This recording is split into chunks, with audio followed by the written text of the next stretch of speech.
Okay okay. Murugan யுகத்துல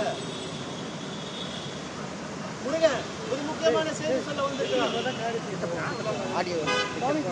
முக்கியமான செய்தி சொல்லணும். என்ன செய்தின்னா, அமெரிக்கால டொனால்ட் ட்ரம்ப் டாரிஃப் வார் அறிவிச்சிருக்காரு. அது இந்தியாவுக்கு சாதகமோ பாதகமோ? ஆனா ட்ரம்ப் சைனாவை எதிர்த்து உறுதி, அவரு சைனாக்கு அகேன்ஸ்டா இருக்காரு. அப்ப சைனா பகைச்சுக்கிட்டோம்னா அது பேரழிவுதான் உலகத்துக்கு. அப்போ இந்தியா எந்த ஸ்டாண்ட்ல நிக்கணும்? இந்தியா சைனாவோட நிக்கணுமா, அமெரிக்காவோட நிக்கணுமா? இது மிகப்பெரிய கேள்வி இல்லையா? இந்தியா அமெரிக்காவோட நின்னா சைனா ஸ்ரீலங்கால அம்பன் தோட்டா துறைமுகம் இருக்கு. அந்த அம்பன் தோட்டா துறைமுகம் சைனாவோட கண்ட்ரோல்ல இருக்கு. அது டைரக்டா தமிழ்நாடு அட்டாக் பண்ணும்.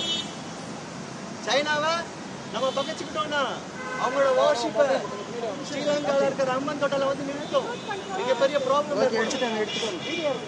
நாம இது மட்டும் இல்லாம தமிழ்நாட்டுக்கு என்ன தேவை?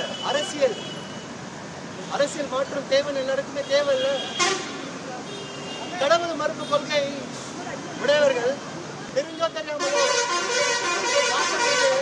அடிமை வேலை செய்யறாங்க. சாத்தானோட ஆட்சியில் கிடக்கூடாது. சிவசிவாய முருகனோட போரு சாத்தான எதிர்த்துதான்.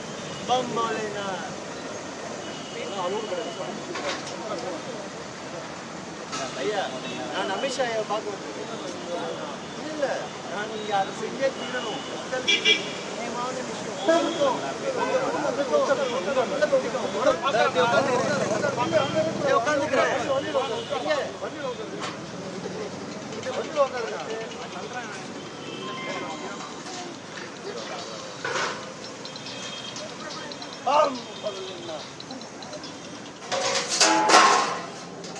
ஐயா அமித்ஷா மீட் பண்ணி ஆகணும். சிவாய நம சிவாய. கிரவின் மீது ஆணை. இது கடவுளோட கட்டளை. இதை நான் பண்ண வந்திருக்கேன் கடவுளோட ஆசீர்வாதத்தோட. அதனால இது நடந்தே தீரணும்.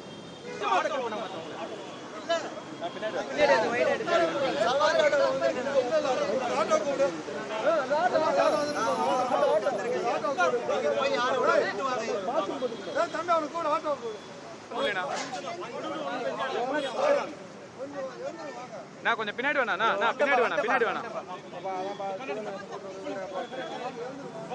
புரியல. நான் பின்னாடி வரல, நான் பின்னாடி நிக்கிறேன். நான் பரத்தனா பின்னாடி வேணா, பரத்தனா சசி ஏந்திக்காத, சசி அப்புறம் எல்லாம் தள்ளுறோம்.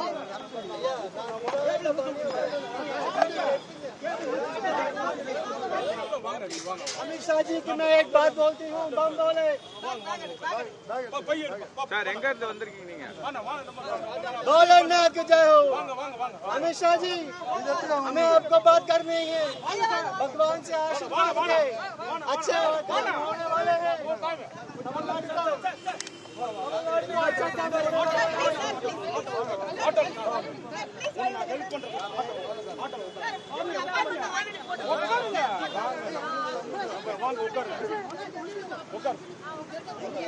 உட்காருண்ணா, உட்காரு.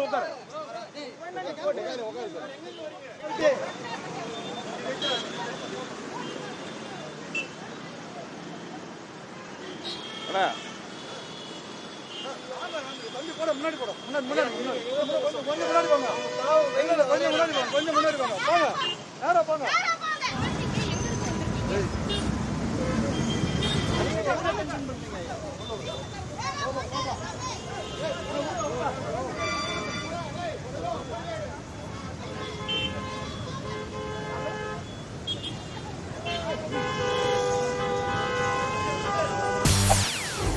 செய்திகளை உடனுக்குடன் தெரிந்து கொள்ள உடனே சப்ஸ்கிரைப் பண்ணுங்க.